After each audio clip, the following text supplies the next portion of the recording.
നിന്നുള്ള അനധികൃത കുടിയേറ്റക്കാരെ നാട് കടത്തിയിരിക്കുകയാണ് അമേരിക്ക. നമസ്കാരം, കൊട്ടാരക്കര മീഡിയയിലേക്ക് സ്വാഗതം. ഇന്ത്യയിൽ നിന്നുള്ള അനധികൃത കുടിയേറ്റക്കാരെ നാട് കടത്തിയിരിക്കുകയാണ് അമേരിക്ക.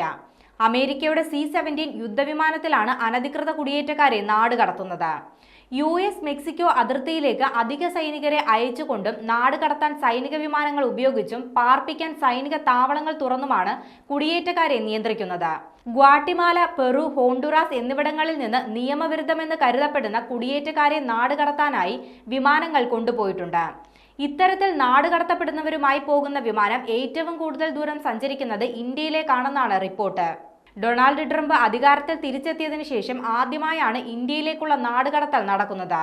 പ്രധാനമന്ത്രി നരേന്ദ്രമോദിയുമായും വിദേശകാര്യമന്ത്രി S. ജയശങ്കറുമായും നടത്തിയ സംഭാഷണത്തിനിടെ ട്രംപും സ്റ്റേറ്റ് സെക്രട്ടറി മാർക്കോ റൂബിയോയും US-ലേക്കുള്ള ഇന്ത്യക്കാരുടെ അനധികൃത കുടിയേറ്റത്തെക്കുറിച്ച് ആശങ്ക ഉന്നയിച്ചിരുന്നു.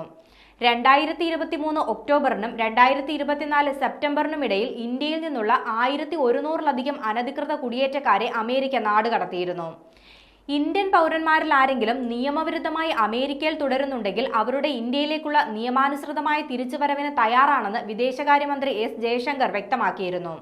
US-ലേക്കുള്ള അനധികൃത കുടിയേറ്റത്തെ ശക്തമായി എതിർക്കുന്നതായും കേന്ദ്രമന്ത്രി പറഞ്ഞിരുന്നു.